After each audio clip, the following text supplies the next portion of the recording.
হিসাব নেই। সিএজি সমালোচনা করেছে, আজকে এই মুহূর্তে দাঁড়িয়ে মুখ্যমন্ত্রী যে বিবৃতি দিচ্ছেন এই কথা হাইকোর্টে গিয়ে বলুন।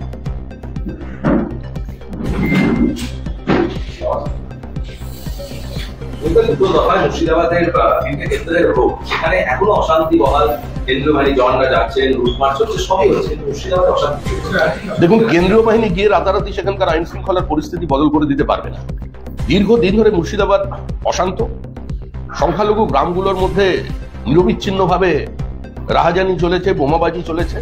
আজকে এ রাজ্যে সংখ্যালঘুদের জীবন বিপন্ন করে তুলেছে বর্তমানে তৃণমূল কংগ্রেস সরকার।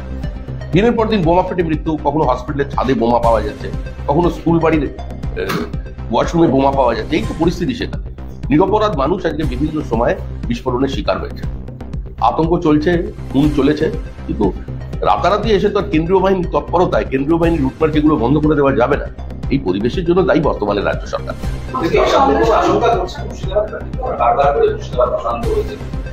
ভোটের সময় যদি মুর্শিদাবাদ অশান্ত হয়, সেটা দেখবার দায়িত্ব নির্বাচন কমিশন। ভয়মুক্ত, অবাধ, শান্তিপূর্ণ, রক্তপাতহীন নির্বাচন উপহার দেওয়ার দায়িত্ব নির্বাচন কমিশনের, এবং সেটা পাবার অধিকার রাজ্যবাসী, সেটা তারা দেখবেন। আমরা আমাদের মতো করে প্রতিহত করার চেষ্টা করি।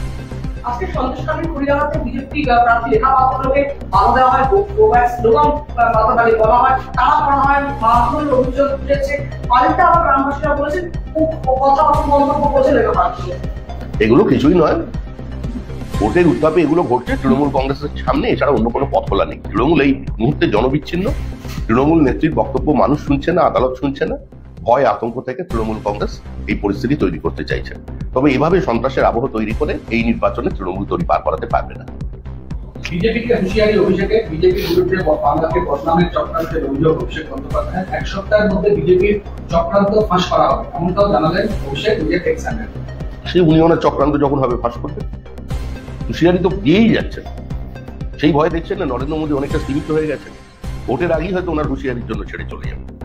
এই যে কাকে হুঁশিয়ারি দিচ্ছে না, হুঁশিয়ারির ফল কি হবে মানুষ দেখবে, সবটাই মানুষের সামনে আছে। আজকে বাগুইআটিতে যে তৃণমূল কর্মী খুন হয়েছে, তার পরিবারের লোক থানায় গেছিল এফআইআর কপি দিতে।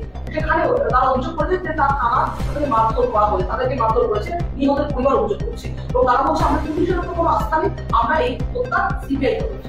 তৃণমূল কংগ্রেসের পরিবারের তো কেউ হত্যা হলেই, তৃণমূল পরিবারে কোনো খুন হলেই তারা তো সিবিআই তদন্তের দাবি করে। কারণ তৃণমূলেরই এই পুলিশ আর সিআইডির উপরে কোনো আস্থা নেই। প্রতিবারই এই ঘটনা ঘটে, এবারেও সেটা হলো। যখন প্রচার করছিলেন তখন তৃণমূলের বিক্ষোভের হতে পারে, এদিকে রেখা পাত্র স্বজন ঘোষ বরানা করে দিয়ে তিনি বিক্ষোভের হতে করছিলেন। তৃণমূল সংগঠিতভাবে করতে চাই। তৃণমূল যেটা করছে সেটা সংগঠিত ভাবে করছে, কিন্তু এই সংগঠিত যাদের নিয়ে হচ্ছে তারা সমস্তই কিছু ইন্টারেস্ট গ্রুপ, কোথাও সিন্ডিকেটের লোকজন যারা তৃণমূলের সঙ্গে থেকে তাদের অর্থনৈতিক কিছু সুবিধা আছে। সাধারণ মানুষের কোথাও বিক্ষোভ নেই, কোনো উৎসাহই নেই তৃণমূল কংগ্রেসকে নিয়ে। তৃণমূল একটা শেষ চেষ্টা করছে আতঙ্কের আবহ তৈরি করতে, সর্বত্র এটা করছে, এটা নতুন কিছু নয়। যেখানে প্রার্থী আছে তার জন্য সেটা আলোচনায় আসছে, সংবাদ মাধ্যমে আসছে, আর যেখানে সাধারণ কর্মীরা প্রচার করছে সেখানেও করছে, কিন্তু তো কোনো লাভ হচ্ছে না। বহু জায়গায় মানুষের তাড়াকে তৃণমূল ফিরে যাচ্ছে।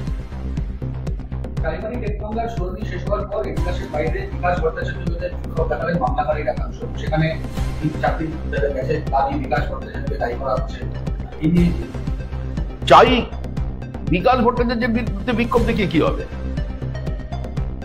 আর এখানে বিকাশ ভট্টাচার্যের বিরুদ্ধে বিক্ষোভ দেখাচ্ছেন কেন? মামলা করেছিল কংগ্রেস, আর তার উকিল ছিলেন বিকাশ ভট্টাচার্য। বিভিন্ন ক্ষেত্রে এরকম ঘটনা ঘটেছে। কিন্তু প্রশ্ন হলো, তৃণমূল কংগ্রেস চাকরি চোরদের বাঁচানোর জন্য, চাকরি চুরির এজেন্টদের বাঁচানোর জন্য আজকে এতগুলো